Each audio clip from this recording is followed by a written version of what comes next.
Hello, and welcome to another episode of Ren Presents. I am your host, Ren. So today, I want to talk about Lost in Space, the series recently broadcast on Netflix all at once.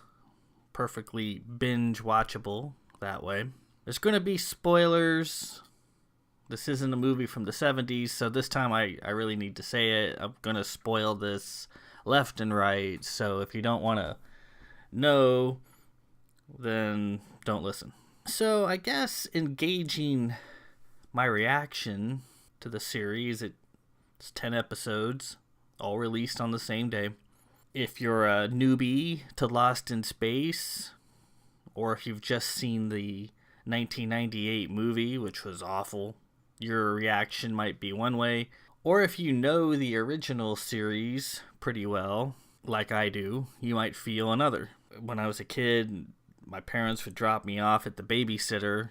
All the babysitter would do is turn on the TV to UHF Channel 19 in glorious Cincinnati and go back to bed. And I would just sit there and watch, usually Speed Racer, and then Batman with Adam West, and then Lost in Space. And I totally loved it. I always was put off a little by the black and white, because a kid just has to have the bleeding gum color that came in the second and third seasons. But I totally loved it. And then flash forward a couple decades, 1998, there was the really bad idea movie starring William Hurt and Matt LeBlanc, which was weird in tone and execution, and also featured Gary Oldman as Dr. Smith, and who played Dr. Smith in a much more physical manner than the original, and it wasn't very good. So now here we are, we have the Netflix series Lost in Space. So I guess my reaction is twofold. It's pretty similar to the original series, while not being so at the same time. And I guess if you're coming into it knowing the previous series, if you're going to remake something, it's obviously going to draw a comparison to what was remade. It's inevitable. And the biggest difference is the character dynamics. Let's be honest, the original series was basically a three-man show. You had Dr. Smith, you had Will Robinson, and you had the robot, and then you had everybody else.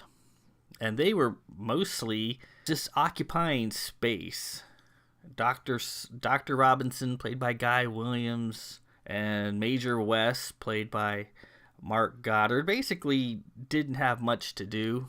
In fact, Jonathan Harris, Dr. Smith, towards the end of his life, discussed the rift that had formed between himself and Guy Williams over this very thing, where Jonathan Harris had basically stolen the show, quite literally. Dr. Smith was meant to be killed off. He was a villain. But through force of will and personality, and just by doing funny things that Irwin Allen appreciated and wanted to see more of, he got to live. And then he became the central character for the most part. He and Will Robinson and the robot. And while Guy Williams was just sort of left holding the bag.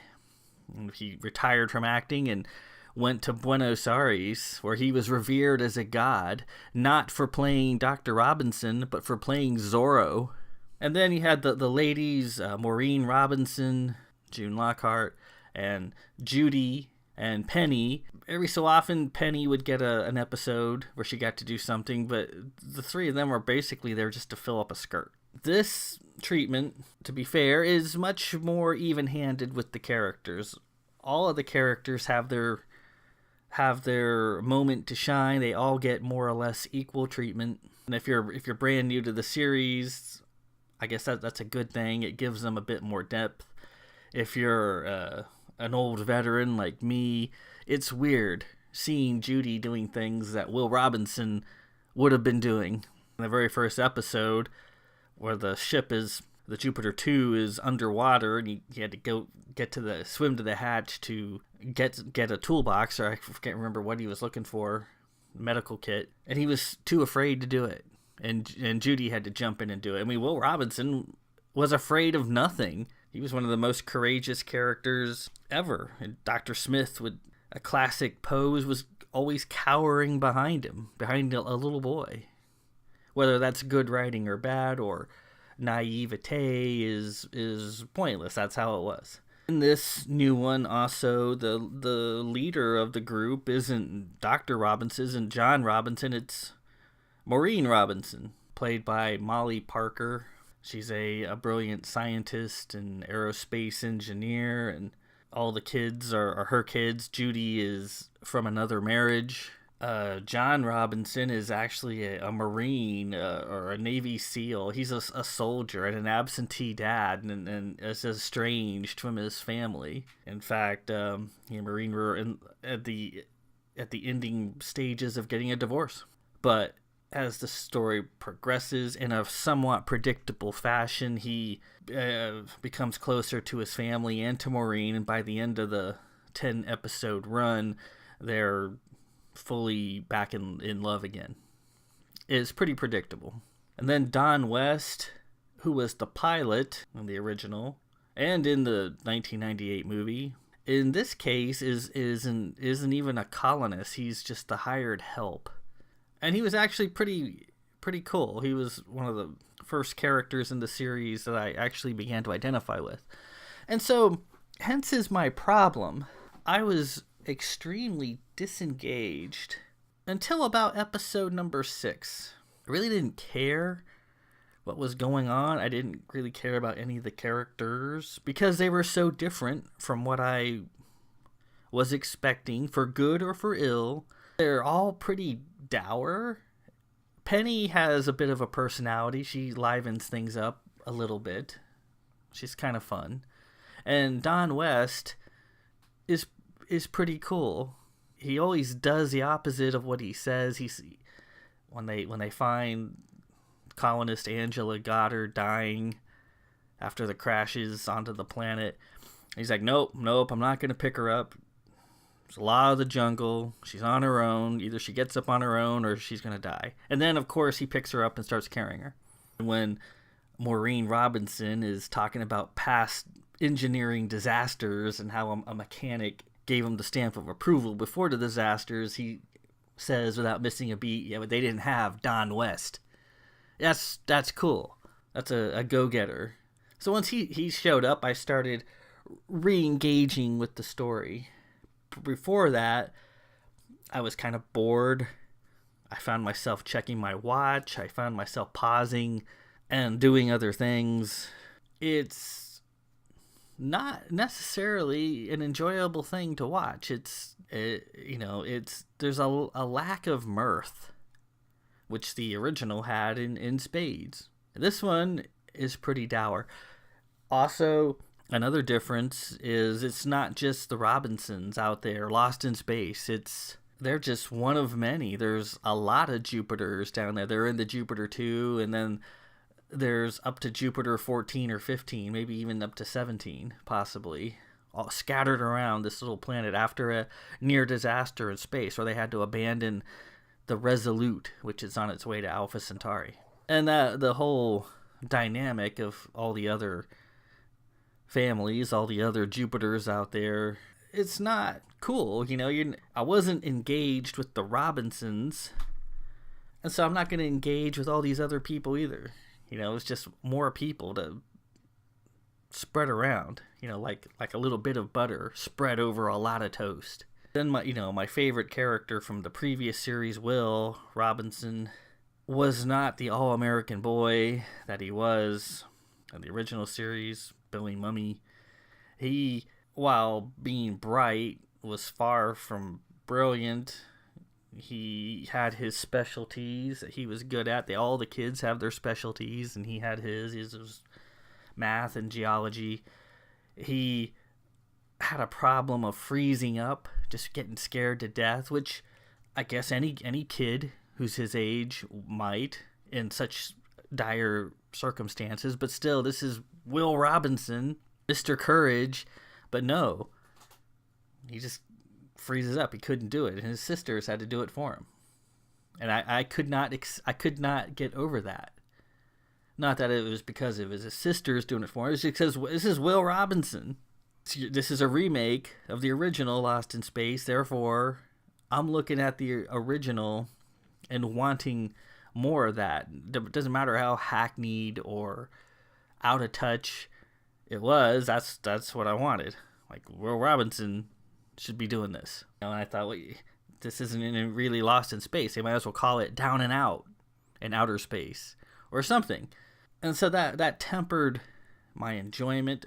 The film sets look really good. It looks like somebody spent a lot of money on this. But there was just a lack of joy. It was much more serious in tone than the original. If you're observant as you watch the original, you'll see the same monster costumes pop up over and over. And in fact, the sound effect he used for a giant spider, you'll recognize it if you're a nerd like me, sounding a lot like the TIE fighters of the Galactic Empire, the kind of roar that the TIE fighters make, that roar, you know what a TIE fighter sounds like. It sounds distinctive. And they got it from the big giant spider from Lost in Space. It is the exact same sound. And I'm sure Irwin Allen recycled it from someplace else. Just found it in 20th Century's vault and reused it. And that's his shtick. That's his game.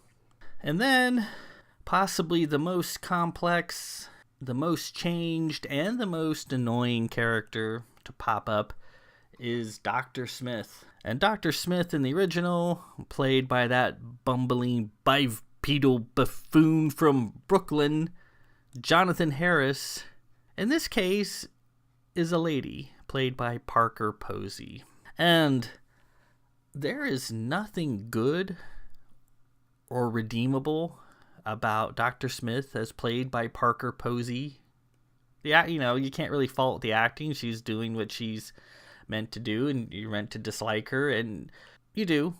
Not as much as you might think, just because I was so disengaged and I didn't really care what she was doing. But Dr. Smith in the original started off as a full-on bad guy. He was a saboteur. He was there to kill the Robinsons, basically. You're going to reprogram the robot to, mess up the guidance system, get them killed in space, basically. And then he was, because of an accident, he never made it off the ship. Ended up going with him. But after that, self-preservation kicked in. The will to survive is strong, as they say.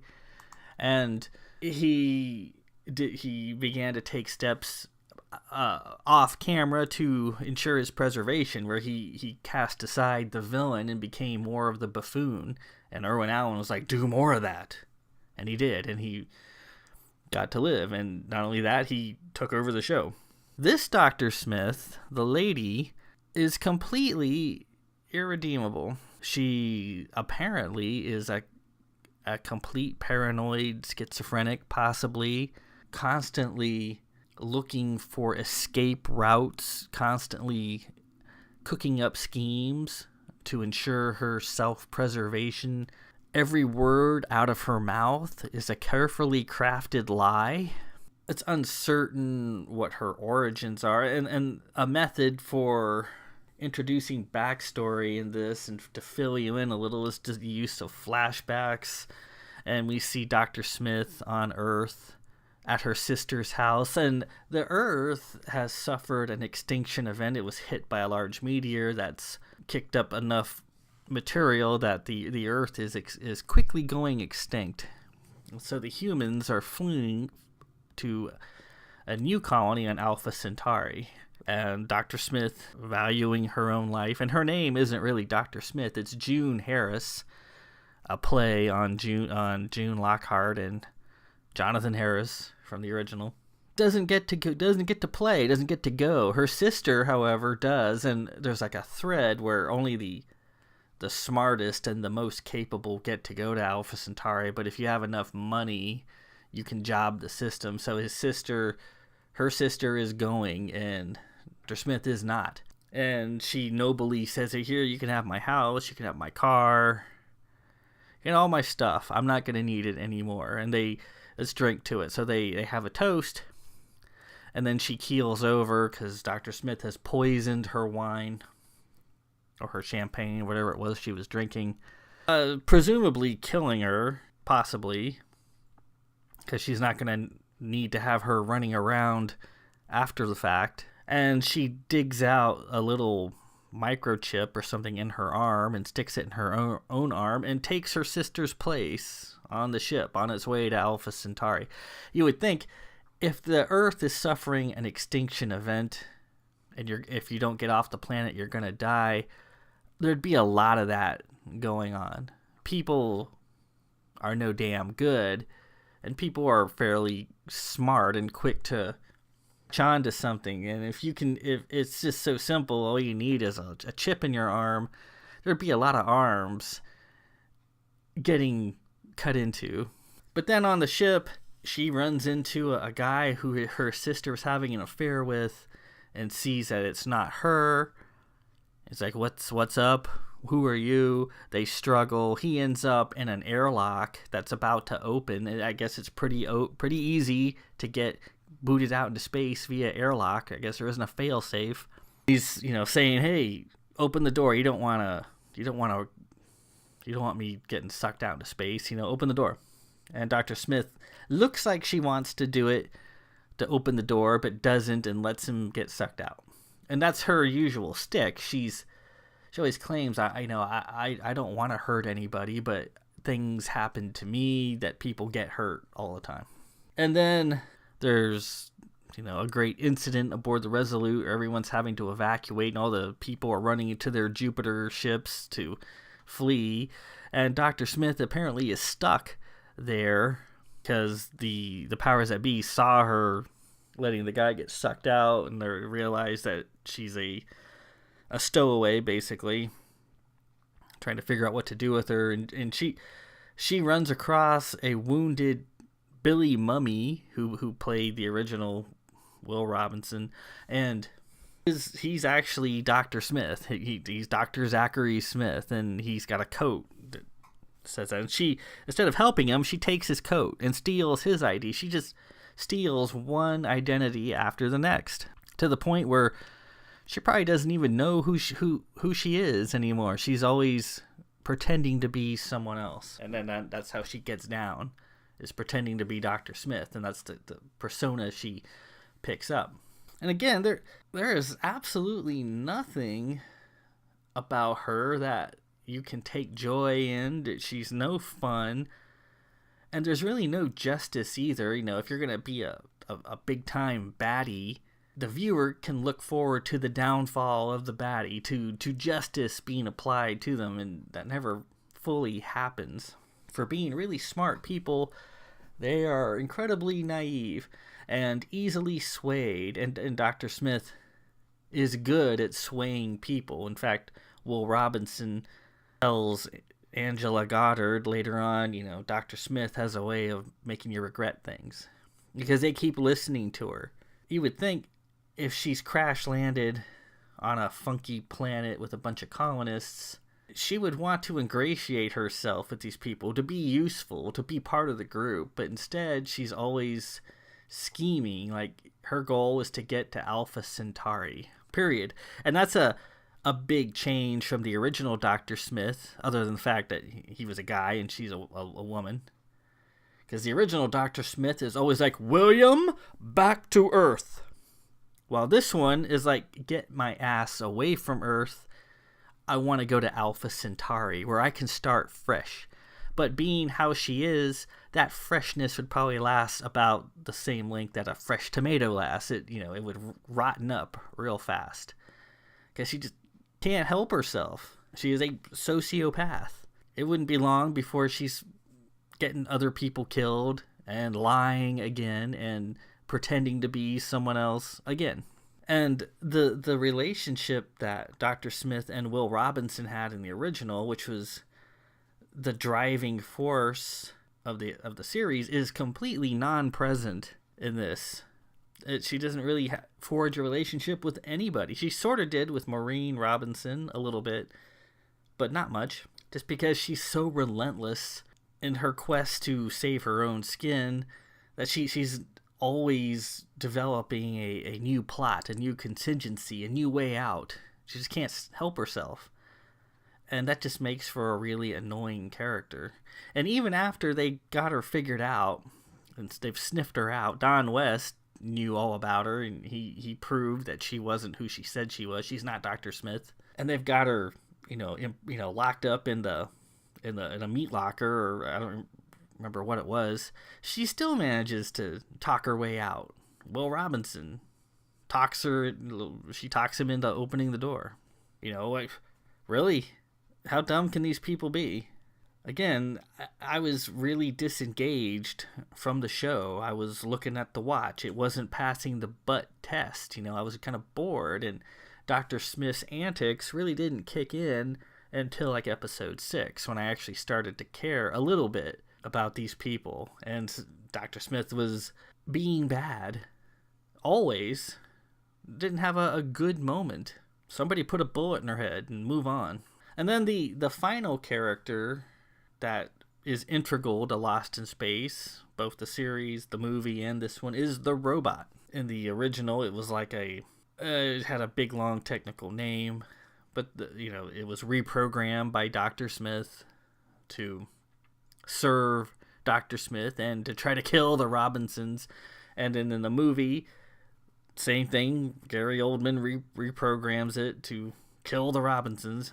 In this one, the robot is not a man-made thing. It's made by an alien intelligence. The aliens are never seen, but you see their technology, and the robot infiltrates their ship, the Resolute, and starts creating chaos, starts killing people, and that's what forces their evacuation to the planet. And the robot's journey from being a death-dealing butt kicker of distinct alien technology to much more of an innocent, almost like a little boy, just learning as he goes under the tutelage of Will Robinson. That was the first thing that really captivated me. It got my attention, where it sort of rebooted itself, and Will was there during the reboot, so it was enthralled to Will Robinson. It was his protector and his friend. It would do what he said, and it wouldn't do what anyone else said, just Will. And you see it being gentle and kind, and picking up little things, that Will was teaching it. But as this series mirrors the original, it's inevitable that Dr. Smith is going to get control of this robot, and she manipulates Will into destroying the robot, because all the other colonists are like, hey, that's the guy that caused us to crash. He was out there killing people. He's like, well, he's different now, and we could probably use his help. And they're like, no. For being very smart people, they're very reactionary, not very analytical at all. And after several misadventures, where Angela Goddard tries to kill the robot because he killed her husband, again, thanks to Dr. Smith whispering in her ear, the robot reacts and defends itself and becomes, takes on its alien form, and Will realizes he's too dangerous to keep around, so he walks him off a cliff. He says, walk off this cliff, and the robot does it. And then Dr. Smith finds all his parts and puts them back together again, and eventually gets him to reboot, and this time he's under her control. And you could see it coming episodes ahead. Okay, we know that Dr. Smith's going to get hold of this robot, just like in the original series. Great. Here we go. So, I suppose in the end, my analysis of the series is fairly lukewarm. It looked good, it sounded good, it's got all the modern bells and whistles, but it wasn't very engaging. It was kind of boring. And again, maybe my expectations were dragging me in a different direction, but I just couldn't engage with the characters, not for a while. And then when I finally did start engaging, here's episode 10. It's over. It's done. Probably will be picked up for a second season, and I'll watch it in a binge, of course.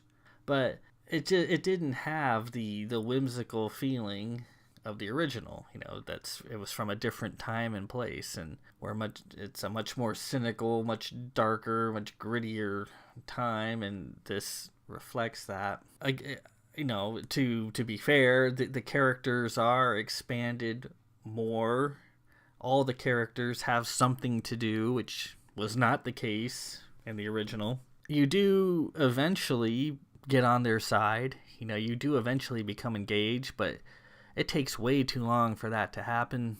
And again, they're saddled with an antagonist that is just awful. No offense to the actress, she did a good job.